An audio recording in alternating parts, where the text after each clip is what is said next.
we get so hung up on the vote we cast, every 4 years. But I would argue that what we buy and what we don't buy is a much more powerful vote.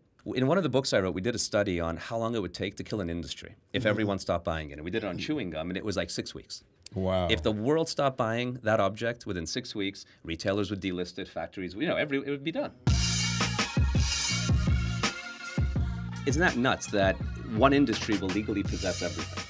And 99% of what you buy within the year of purchase will be the garbage industry's problem. 1 year of purchase, Mel. Wow. Yeah. All those clothes you're spending all that money on, think about that. I don't even buy clothes like So that. that's 99% of all items sold are garbage within a year. Within a year, yeah. Wow. And Good stat. That's our headline. Isn't that Boom. nuts?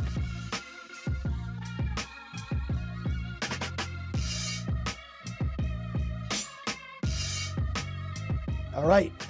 Welcome, Business Untitled, episode 28 at this point in time. And here with my co-stars, Mike Novogratz, Mel Carter. And today... Stars.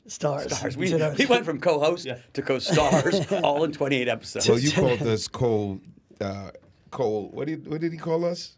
Conspirators. I don't know. Like- But listen, today we have Tom Zaki, super stud. TerraCycle is his company. It is making a move to, I would say, reshape the global waste crisis. It's some exciting stuff, very timely and important for the future of this earth. So without further ado, Tom, welcome. Thanks for having me.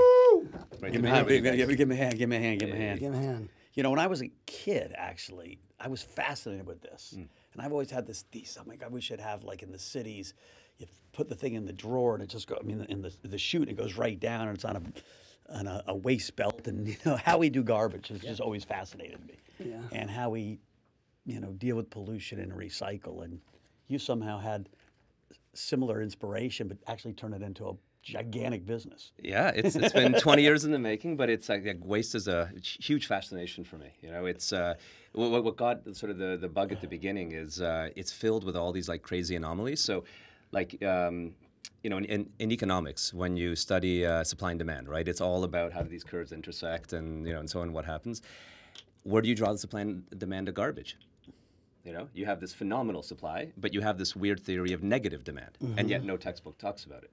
And it's this hugely unexplored area because it's filled with all of this crazy anomalies that you can play with. So you were originally an economics major, is that right, at Princeton? Or Well, before? so in Princeton, like they wouldn't, the first 2 years you can pick anything you want. So I was doing like photography, Buddhism, yes, an econ class here and there. And then I left in the middle of my third semester, so I never got to the point of majoring. I see.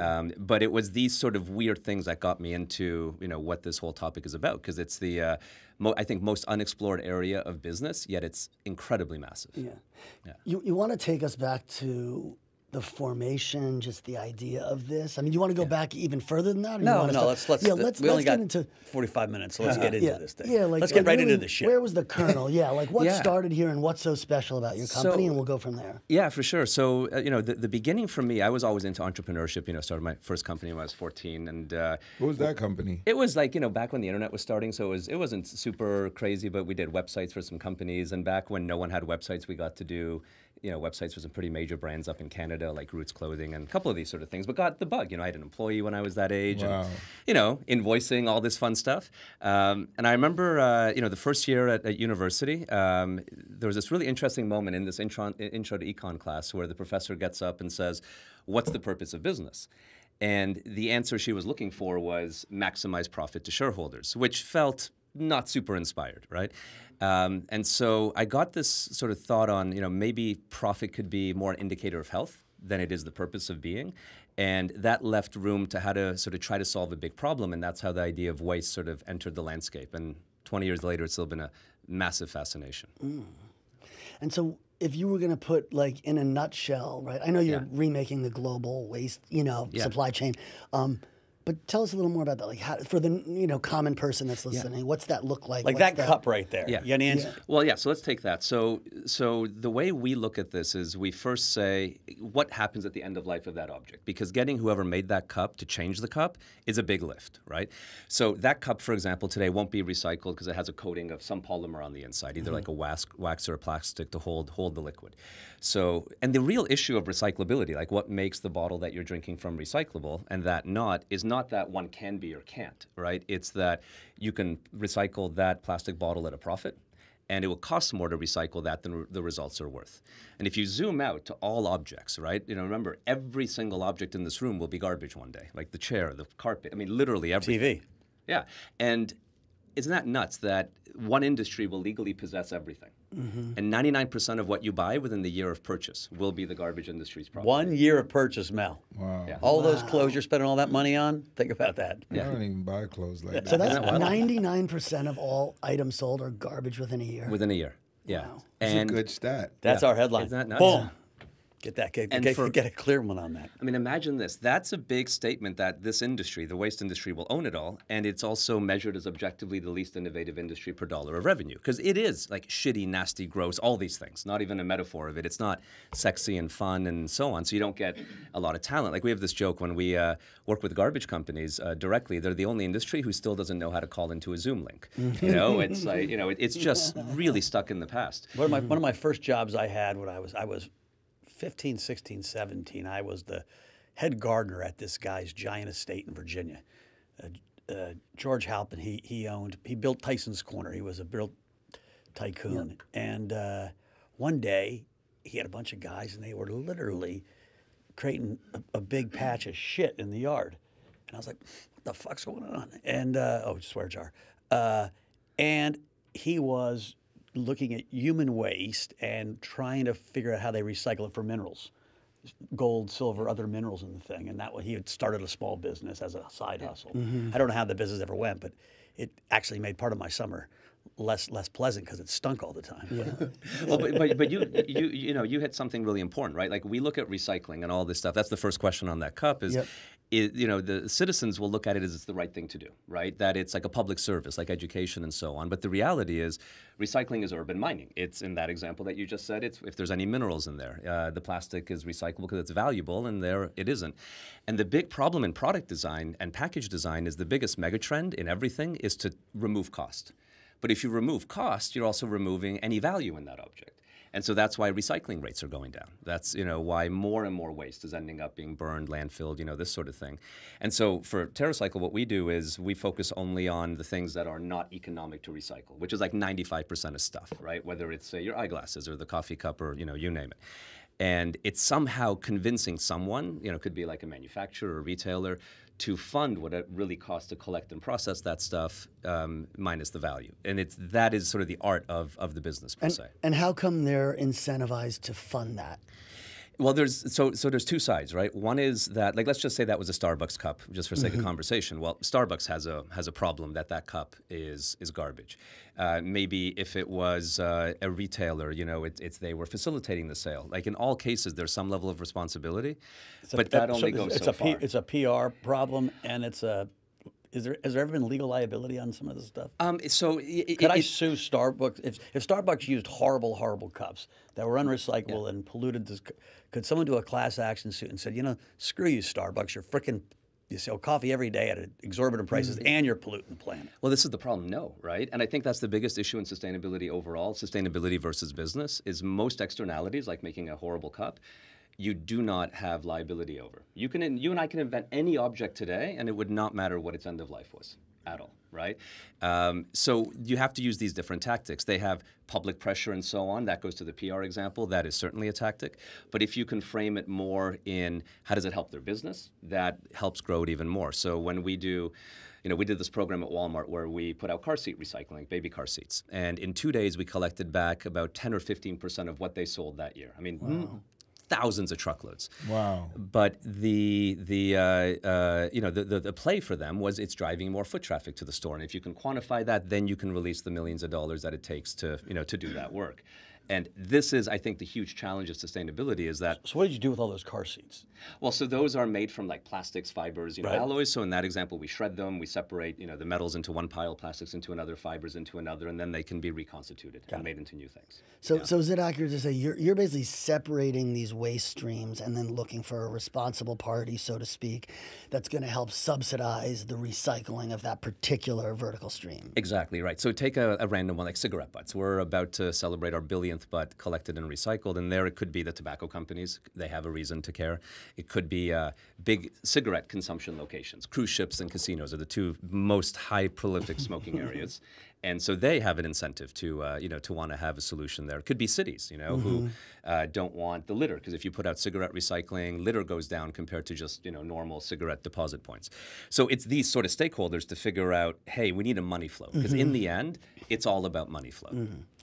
What are the 5 products that piss people off? Like plastic bottles, literally was the bane of everyone's existence, because you see them floating in the ocean, you see them everywhere, and you're like, dude, first of all, the whole bottled water industry seems bizarre because water's free. We got good water in New York, but we all spend $2 a bottle just because it's convenient. And then you got this plastic. Everyone was always pissed off about plastic bottles. What are other products like that? It's interesting you say it, because what is the real big issues are not equal to the ones I'm going to give you the answers to. So we went out and crucified a straw.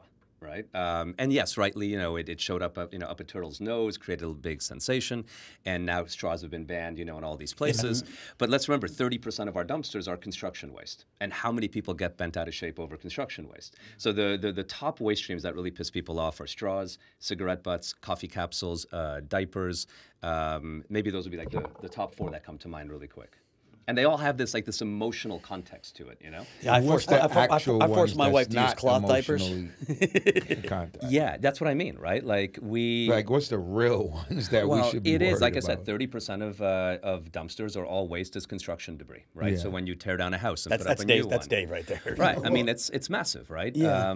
It's think of all these big objects, right, that come through our lives. That couch, that's going to last 5 years or whenever we move out, and then you just have a lot of what you call sort of the wake of waste, which is even if you buy like an apple at a store without a bag or anything, that apple produced a lot of waste to get there, agricultural film, all sorts of crates and packaging to get it to the point where it looks like a unpackaged good. Yeah. And so you also have that big wake that no one even notices. Right. Did you raise money to start this business, and if so, how much? Yeah, so in our history, I think we've raised like maybe 125 million, give or take, over 20 years now, right? And at the beginning, it was the usual sort of startup approach, angel investors. Then we did a Series A, Series B, and then as we went global, we did the sort of neat tactic. We're in 20 countries now, where the garbage industry is really fragmented. There's no global garbage player. Veolia, for example, is very big, but in Europe only. Or Waste Management's big, but only really in the U.S. And so these garbage companies started buying interests in our foreign subsidiaries. So we did raises like that, and now we're seeing what if the markets recover, what that could look like at some point for us. But that was sort of. So you got rich from picking up shit on the streets. Something like that. Yes. I love that.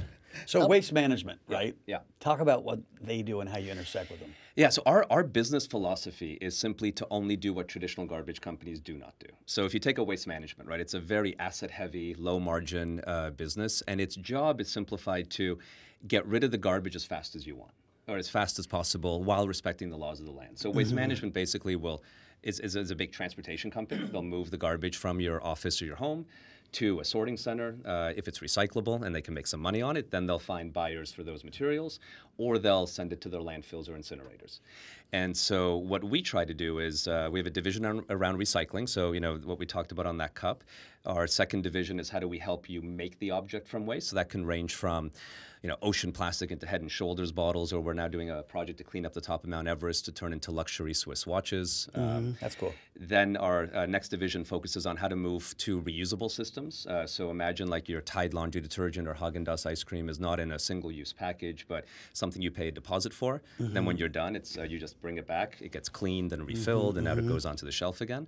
And then we also reserve some spot for innovating around garbage that has nothing to do with how to manage it better. So a sort of far-fetched example there is we launched a program with a big diaper company this year where diapers are medical-grade carriers of fecal samples, right? So imagine you buy a kit, you throw your child's diaper into it, we get it, we analyze the microbiome in the poop, and can predict your child's brain development, immune system development. So that's how far sort of these waste innovations tend to go. So you're like a garbage treasure hunter. Something like that, yeah, like business models, right? Like interesting ways to unlock business models to create value out of this thing that everyone ignores. Yeah.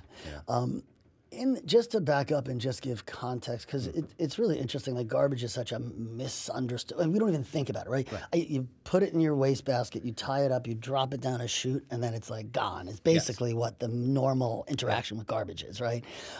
And that goes to landfills, right, which are really bad. Yeah. Some of it gets incinerated, less bad, I think, right? And then recycling. Some used to get shipped to China.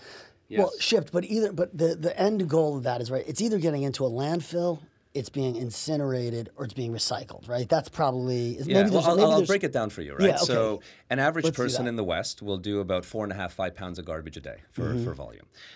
Today, if you look at the global number, 25% is informally disposed. This is a global, not just U.S., right? That's a fancy word for litter, or it just doesn't get managed at all. It goes into the natural environment. And like even here in New York, Manhattan used to barge all its garbage 10 miles out to sea and dump it up until the late 70s. Can you imagine? All of it. Just into the ocean up until like 78, 79. But What happened to all that garbage? well, it's just the heavy stuff sunk to the bottom, and the floating stuff breaks down, like the plastics breaks down into smaller and smaller particles, and you have this whole issue of ocean plastic, microplastics, all these sort of massive issues. But it's important to know because right now, like most of this informal disposal is in emerging countries, and we're pointing to them as like that's the issue. But like we used to do it here. Until 40 years ago. That is crazy. We did that in the 70s. I knew we did our waste out there. Yeah. Huge pipe that would dump all the poop in the middle of the ocean. Yeah.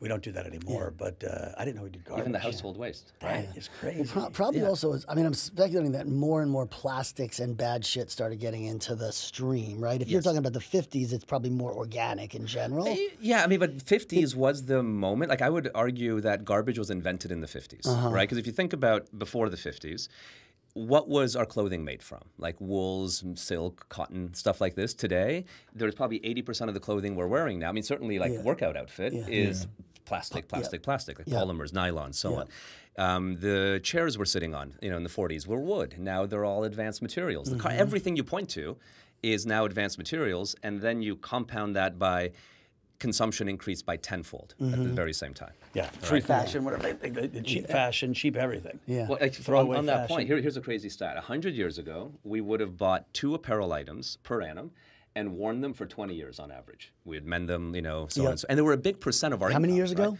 100 years ago. Okay. And it was also a big part of our paycheck, right? Like it wasn't, like to us now a $1 t-shirt. Today, the average person, this year I think it was 67 garments a year, 3 uses before disposal. It's just Wow. crazy. On average. Sound like Mike.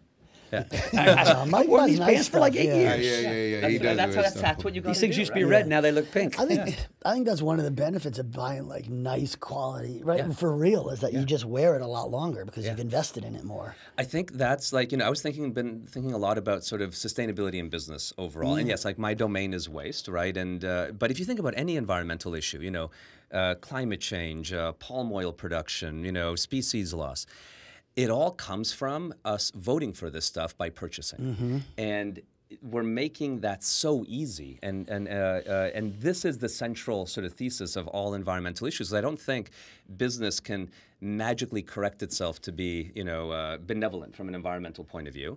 We need to think about how we support that by this constant purchasing that we do. And what do we purchase? So Amazon, let's beat up on Jeff Bezos, even though he's not at Amazon anymore. Amazon is now boom, boom, boom. I mean, every day in our hallway at our building, there's just package after package after package. How has that shifted? Like, are they, Amazon in particular, but all those companies, are they responsible packagers? Is styrofoam everywhere? Those little peanuts, those styrofoam peanuts, everyone said were horrible. Like, how do we think about?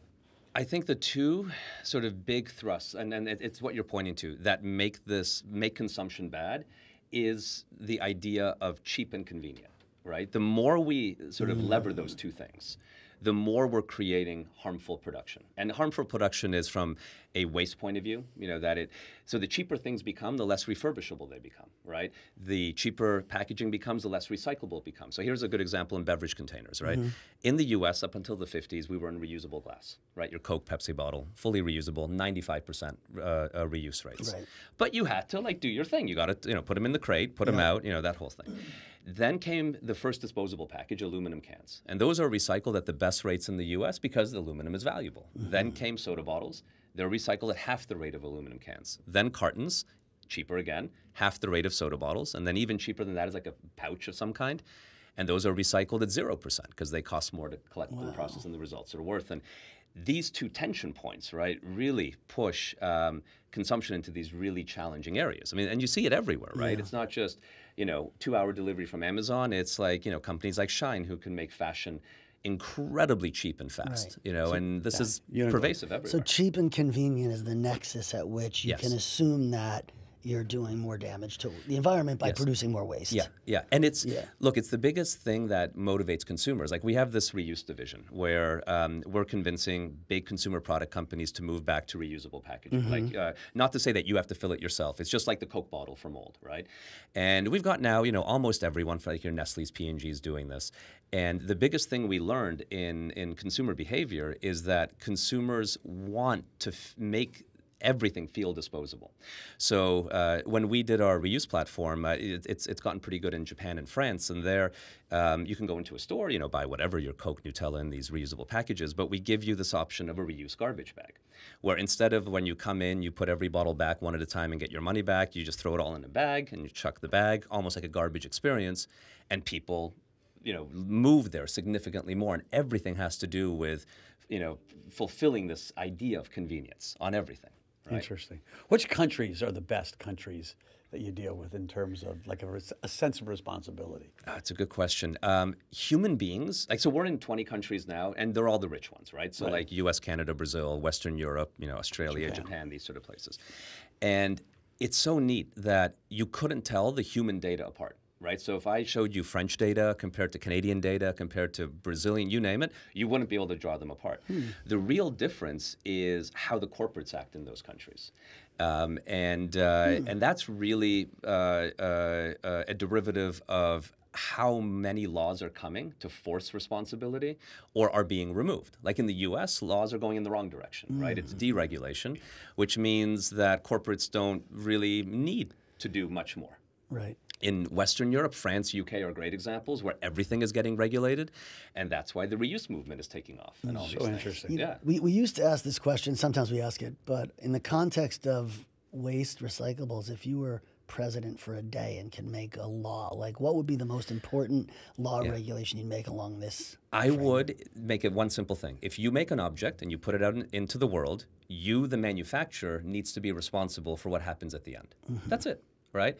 It's just like if we're going to put a pharmaceutical into the world, we have to go through a process. And if that was the case, the way design would shift would be just incredible, so fast. Companies would suddenly think about making products that could be broken down easily or having value in them or funding their own ways to return them so they don't create these massive negatives. So who regulates packaging? Who regulates packaging, right? Like, in other words, food source is regulated by the FDA. Yes. Drugs are, who regulates So packaging? packaging is regulated by the domain's safety body. Right, so if it's a drug, it's going to be the FDA, but they're only going to regulate it from a safety point of view, right? So, for example, they'll look at exactly. How does it can it be taken off by a child, right? Yes. That's a key example. Or will there be leaching between the package and the content, right? Yeah. Other than that, it's self-regulated, right? Wow. If you're going to almost all products, there's no regulation. amazing. So here's another question. So I've spent a lot of the last 7-8 years in criminal justice reform, and I had this idea in the last election, which I pitched to every Democratic candidate except Biden, who I never met, of picking a criminal justice czar, like cabinet or sub-cabinet level, to help really coordinate, be the convener for change in our frickin' broken system.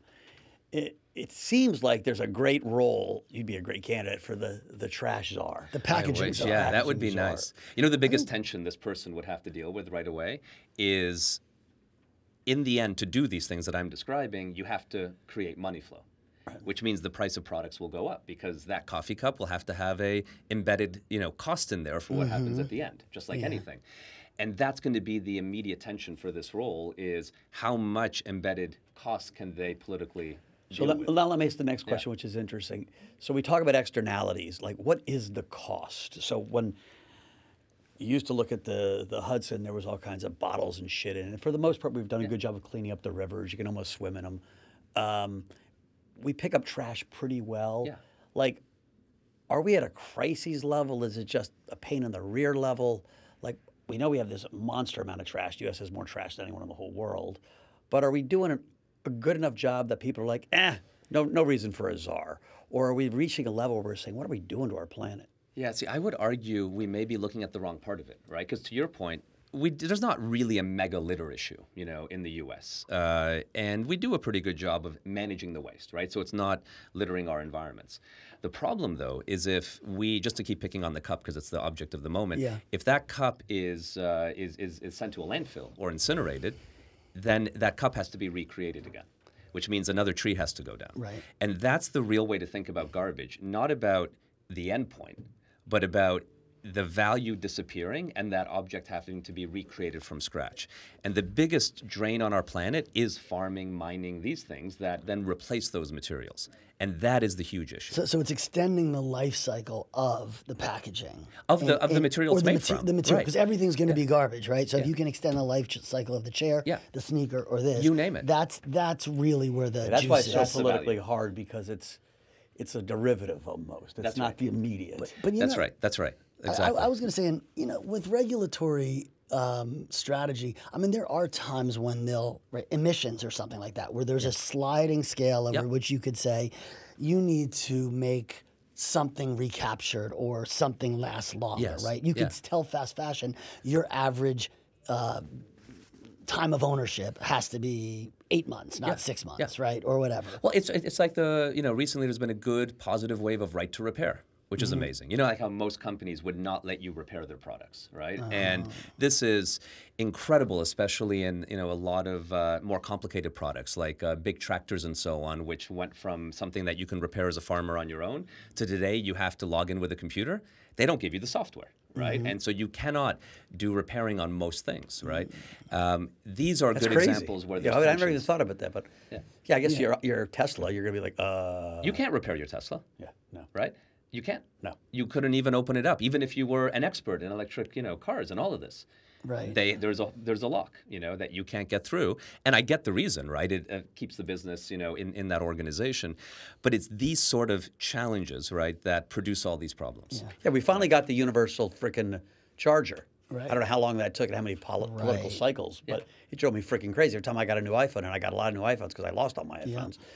Different charger, different charger, different charger. But you spent a lot of money on cords and chargers, Yeah. right? Yeah. So you helped. It's amazing how almost mean-spirited, like capitalism to a level of just inanity. Like, people that work at Apple are probably decent people, but they're like, let's see if we can screw the consumer just a little bit more and make them buy their 15th plug. Well, I got a great story. Have you? Do you guys know the genesis of planned obsolescence? So the idea of planned obsolescence, right? Okay. So this came out first when the light bulb was invented. And when the light bulb first came onto the scene, guess what its useful time was? Probably thousands of hours or something. Still lit today, 100 years later. Wow. There's one in Florida, like this light bulb that has not gone off, has been on. Like infinite almost, right? And the problem is if you sell light bulbs that don't break, you're not selling that many light bulbs. Yeah. And so the whole light bulb companies all got together, created a cartel, and basically said that we need to take the useful life down of the light bulb and made it like 5,000 hours, whatever the number is, right?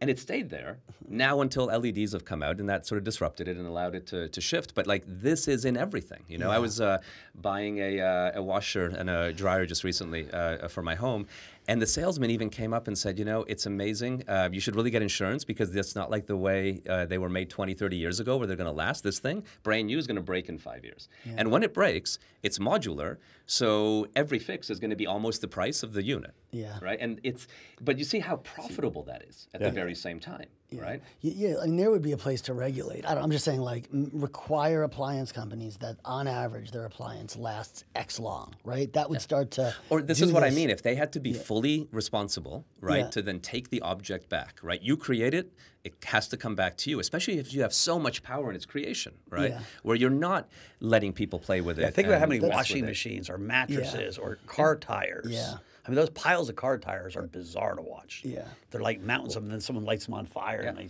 Yeah, that's exactly right. Yeah. Still can't believe there's a light bulb somewhere for that the wild? last 100 years. I think it's in a Florida firehouse. You'll have to look this up, but Yeah. it's been burning the whole time, and it's the joke crazy. about light bulbs. But it's truly everything. Is the planned obsolescence was a regulatory? It was a piece of legislation, I think, in the UK that was introduced as a way to boost the economy, and it basically said that you would have to make things break sooner because then the cost of replacement would go up, and that would boost consumption. Who are your competitors in this, and who are your allies, and like what are you the industry? Like what is the industry? Well, I mean, so we're not that massive. We're about 100 million, give or take, in revenue. So we still have a long way to go. But there's no direct sort of comparison to a TerraCycle out there. What we do have is what I would sort of say is like spot competition. Doing one of our business units in one country where there is a company doing cosmetic recycling here in the U.S. or doing blister pack recycling in the U.K. That sort of thing. But nothing that is looked at it as comprehensively.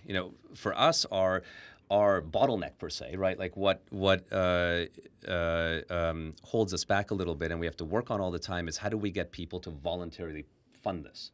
Because we're coming in and saying, you do have no legal responsibility to do this.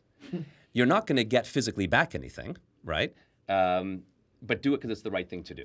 And it's that like seduction tactic of how do you get the corporates to eat their vegetables. So is your alpha or your genius, your value add in this, is it the salesmanship of convincing people to participate, or is it the technology of, hey, we know how to break your shit down better than other people? Both of those are in play, right? Like we do have a strong R&D department and all this stuff, but I think it's neither. It's how do we show the company that they're going to drive value from it, right? And it's different in every case. Like we just launched with MasterCard across Europe, credit card recycling. And there it was, how do we work with their customers, the banks, to create preference on the MasterCard product and say the Visa product, and get people to bring in any branded card and trade in. These sort of things that we figure out. And that's going to be completely different if we're recycling diapers or recycling cigarettes or recycling, you name it, right? But it's figuring out how to get that value out of the waste, because that then creates and cements the money flow. Because salesmanship is good when you get the deal, but that wears off real fast, right? And PR too, it's good in year one, but by year 4 or 5 really or something. thinking through how it becomes beneficial to them. Yeah, Right. in their eyes, right? Like the biggest thing I learned is if business is there to serve profit to shareholders, you have to empathize with that. And a good example is when we first launched diaper recycling. We were, 3% of landfills are diapers. We thought this was a great R&D breakthrough that we can now recycle a used diaper. And we went to the diaper companies, couldn't get any action on it. And then we reframed it and said, wait a minute, what if we created bins where you can put any branded diaper in, but if Pampers is funding, it weighs it for you and gives you coupons into Pampers per kilo of diaper you put in. Now it's a market share driver. And it's these sort of things that allows us to then get the money flow to be achieved.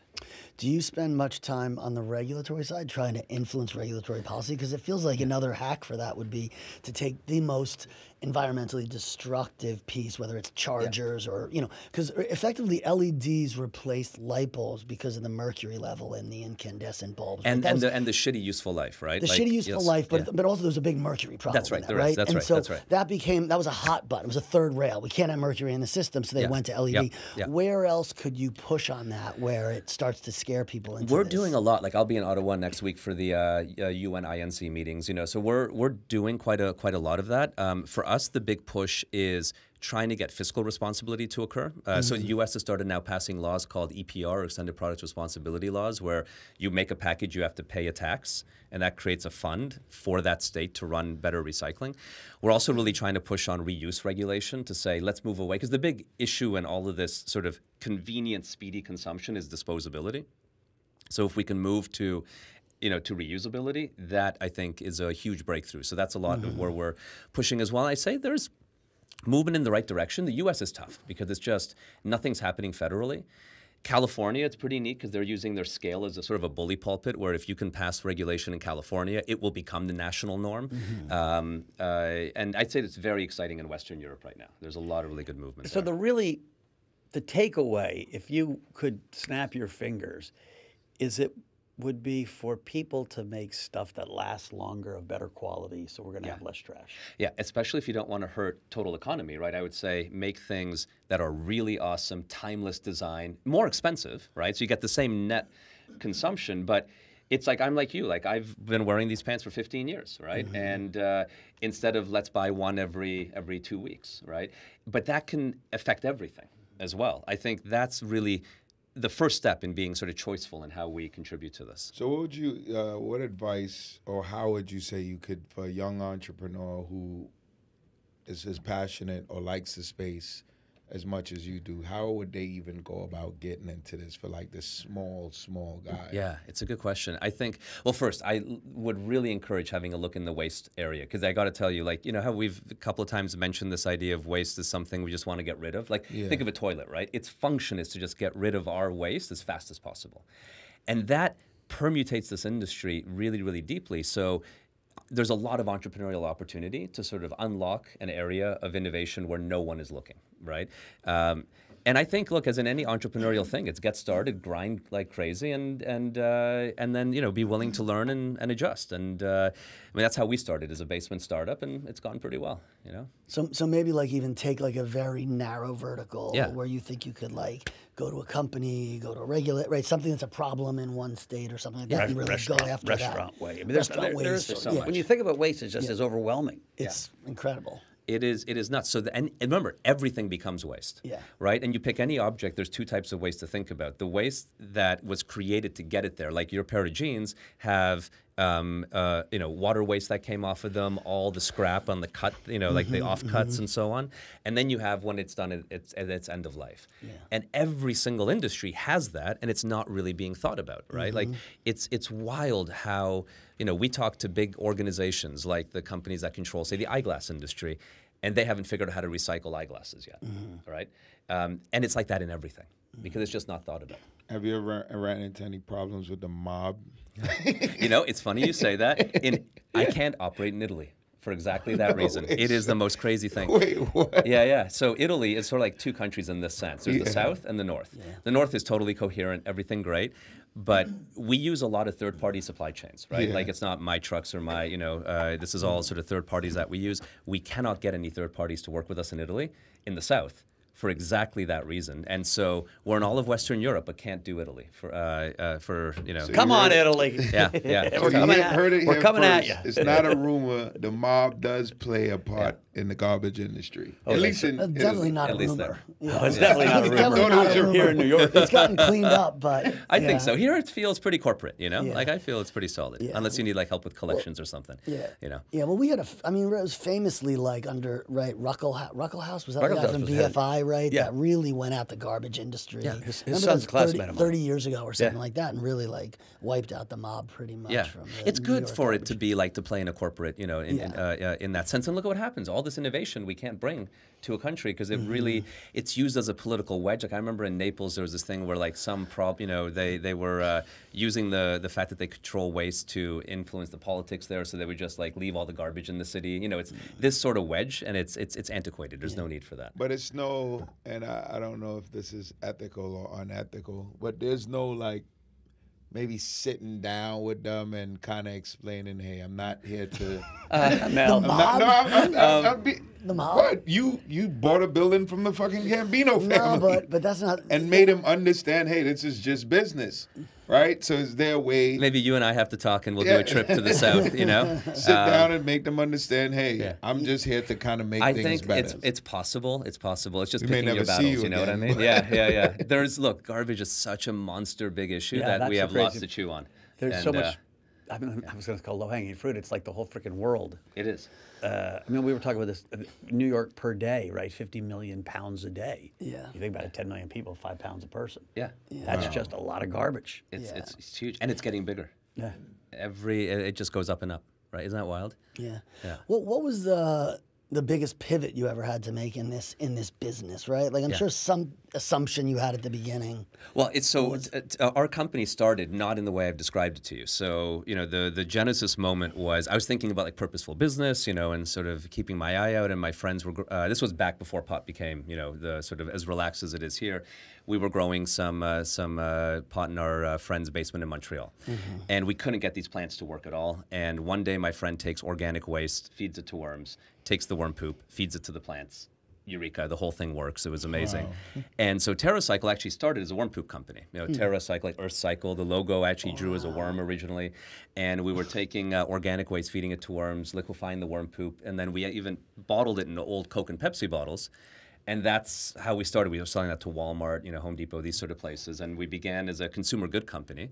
And our thesis was we're going to make products out of garbage. And we very quickly realized, right, that if you're a consumer goods company, then the product is your hero, your business hero. So you're going to pick the very best garbage. And suddenly we were picking like this organic waste, but not that organic waste, because whatever you feed the worm, different poop comes out, this sort of thing. And that was the biggest pivot for us at the very top, was to say, let's not be driven by the output, and let's focus on being driven by the input and make the input the hero. And that allowed us to do what we do today, which is like everything from chewing gum recycling to diapers, cigarette butts to, whatever, cosmetics. One of the things we like to talk about, being an entrepreneur since you was 14. Yeah. Talk about some of your failures, and if there was a moment that you was like, man, you know what, I'm just going to buckle down and get a regular job. Oh my Have goodness. you ever had those moments? Yeah, tons. Failure is a hard one because it's like today, or this week. Like we're always swimming in failure. I think the biggest lesson I've learned in the concept of failure is not that you seek it, you want to avoid it, but then how do you deal with it when it comes? And so we have this thing in our meetings. Whenever we have like a debrief on something that didn't go well, we always say, look, we spent money and time on this. That's our tuition. What did we get out of it? What is the organization going to do differently? And we frame it in this idea of, failure is sort of like tuition. Because what's tuition, right? You pay money, you get nothing back, right? Yeah. But you get learning back, perhaps, right? And so that's been a healthy way for us to look at it, because it's constant, especially when you're innovating and you're in a world where there's no proxies to follow. You're going to be bumping against walls, all the time. Outside that, to your other question, I think for me, the biggest virtue, what I look for in entrepreneurs, is the ability to grind. And that's sort of the idea that you're going to work crazy hard until you come, to an immovable, it's bankrupt or there's nothing you can do, right? And I haven't hit that low point. I came from communist Eastern Europe at the beginning, so like low is very low. I mean, there's your family's from where? From Hungary and Budapest. Nice. Yeah. But I grew up there in the early '80s, right? So there was no money, and that's what I love coming here, because the floor is like not there, right? Like you're gonna have a roof, you're gonna have food. There's no. As a result, you can take risk, right? Yeah. What's the single biggest thing like someone listening here can do, like to take away from this in terms of like making a difference themselves? Because it is a confusing landscape. Do I compost? Do I save? Where do you go to make the biggest impact? And I would say the answer I'm going to give you is not just for waste. It is for everything to do with this horrible situation we're in from a planetary point of view. So just pick what you care about: species reduction, climate change, waste. It's to view, because we talked about politics a little bit, right? We get so hung up on the vote we cast, every 4 years. And I don't even get to vote. I'm not an American citizen. If I was, my kids don't get to vote. They're all under the age of 18, In some states, if I was incarcerated, I don't get to vote. I mean, so few of us do, and so rarely, and we get so hung up on it. But I would argue that what we buy and what we don't buy is a much more powerful vote. All of us get to do it, no matter our age, nationality, anything. And we do it frickin' multiple times a day, right? And the way to look at this is next time you go shop, just imagine whatever you buy, 2 will appear tomorrow. 1 to replace the thing you bought, and 1 to signify the trend. And whatever you don't buy is also an active vote. 1 less will appear tomorrow, because there's nothing to replace, but you're signifying the trend.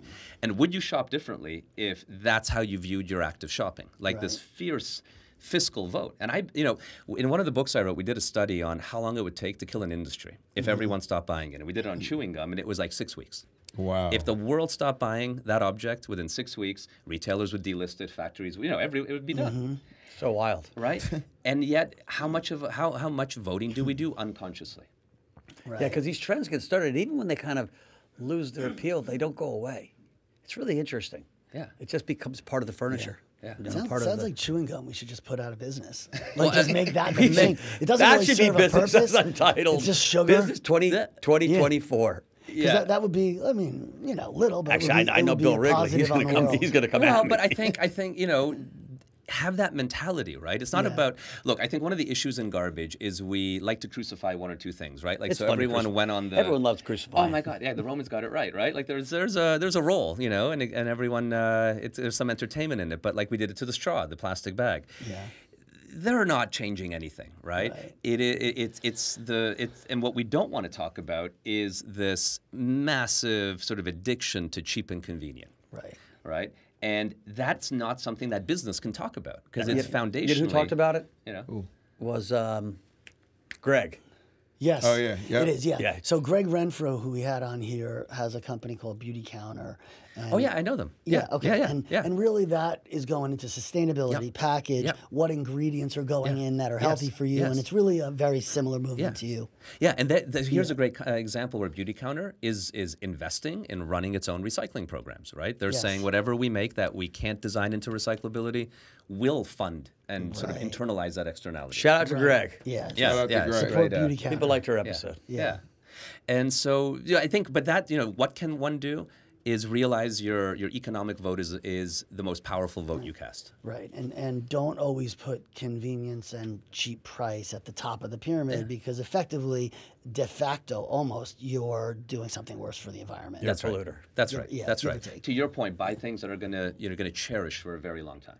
Make that extra investment in them, and Like this jacket. There you go. This It's a- jacket out right here with the little stuff on the back. Yeah, it's a Had frickin' cool 10 jacket. 10 years already. there you go. Definitely. Right? Definitely. Gucci. But still, not a right. Spend a little more. Yeah, not right? something to and get rid of. enjoy it. No, it's true. It's a good message. Spend a little more, keep it a little longer. You're helping the environment and looking better. Yeah. Looking All right, fly Dave, you're like up Mel. because we're running out of time. He's got a We have got a all the big time in the world. He's got a big show. He's No, got 100 people waiting for him to tell Mike. to our company. Patience is a virtue. Okay, all right. Is it? I'm kidding.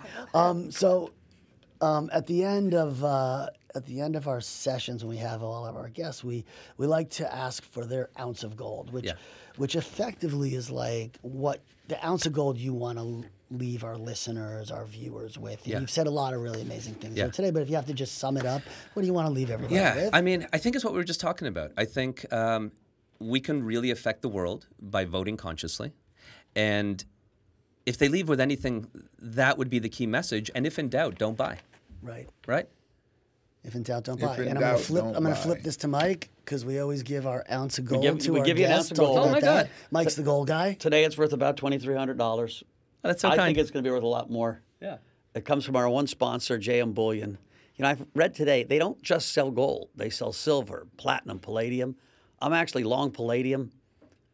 Chart looks great. I'm long silver. Breaks 30. It's going much higher. This is the year of precious metals, so JM Bullion is a place you got to shop. I'm a good pitch man. Here's an ounce of gold. Oh, my man. Thank you. Keep it in your pocket. I will. I'm going to cherish that. Don't All sell right. it. Yeah, that's right. Well, thank you for coming on. Thank you. It's been great thanks to for meet having you. me. And Really appreciate it. words of wisdom. All right, guys. Peace out.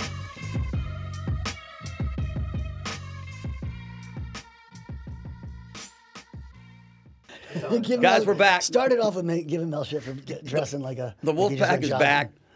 back. Just had a lot of fun with Tom. Tom. Jesus, I got a name retrieval problem. Yeah. I gotta Tom work on Zaki. that. Tom Zaki, who was awesome, the king of trash. Really, we learned more about recycling and waste and how to think about, how we live our lives than I have in a lot of hours. And so, I'm looking over at Mel and his gym clothes, and we might just want to recycle those things. Like to have a little bit more nicer dress on the podcast. I've been working out, I think, by far. I used to be the flies guy here, then Dave took over. So I just gave up. I just hope you posted a picture of your workout for Mike to see because he loves that. He loves He that. banned me from To be fair, posting Mel out has my lost workouts. more weight than Dave and I combined since this podcast started. So I've we'll been give working out more than you and Yeah, but your Dave, whole look has gone to hell in a handbasket. Well, all right. I think So what did you think about that episode? I thought it was really, really dope to learn about the waste industry, recycling, how it works. I think it's like an enormous thing. We all deal with it every day, and nobody really thinks. It's like you just wrap up your trash bag, you throw it down some chute somewhere or put it back in a can, and boom, you don't think about it. But meanwhile, that shit's piling up in landfills, incinerators, and they're shipping it to China and to, formerly Staten Island. I think it's interesting to think through where that stream ends up. I think in a weird way, like one of the most crazy things he said and that made a ton of sense, it might be the biggest industry in the world because every single thing is trash. Yeah, that's crazy. And I didn't think of that. 99% of what you buy this year will be in a trash bin. Right. And every This single year. thing you see in this room is trash. Yeah. Now, part of that's probably food and perishables, right? So some of that's natural, of course, but it's a wild statistic, and we just don't think about it at all. And I think his general premise of convenience and cheap, and that the longer you have something, the less convenient you make it, maybe even a little bit more, the more expensive it is, that, you know, it is better for the environment because you're extending that life cycle, and even though you paid more, you're not just throwing it into a landfill, which is a big deal. And that's something I think it's worth. Yeah, well, it's educating interesting people how on. many things built today will actually be antiques in 100 years, right? My mother collects antiques, and I was just at a Nordis. They have some beautiful antiques from when the French came over. Will we save and preserve the table you get at, you know, Right. Target? No, it'll be in a No, landfill. right. You save and preserve and cherish and look in awe and wonder at things that are wildly well built. Yeah. So crazy because now that you're saying that, even expensive stuff at this point, I don't think is going to be antiques, you know, 100 years from now. Like, think of how many things you have in your house other than art that you're like, this table or this bed or this chair is going to be an antique. Let me say this, though. I think that that is something that will, like, you know, maybe like open your eyes to a little bit. Because, like, I would Yeah. say, like, in my place, like, I have plenty of pieces of furniture that should be there in 100 years. Okay. Because some of them are made 50 years, But, 80 but years your place ago. is all 1950s and 60s stuff. Well, not all, but I'm That's saying a there lot are of some vintage pieces, yeah.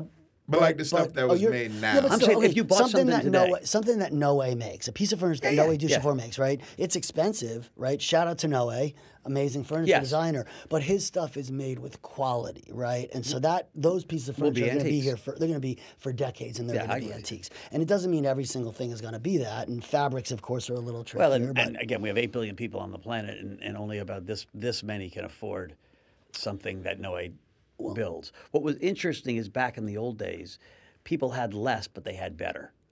And that's what he was saying. Yeah. Yeah, Right. and fast fashion has also created this need to just keep up all the time. Oh, I have to get this. I have to. We're purposefully at the government level a consumer society. It's what drives the economy, right? We don't have to get deep into that, but effectively, our policies are geared at consumerism, and he mentioned that right there. And what we have to do is change that where.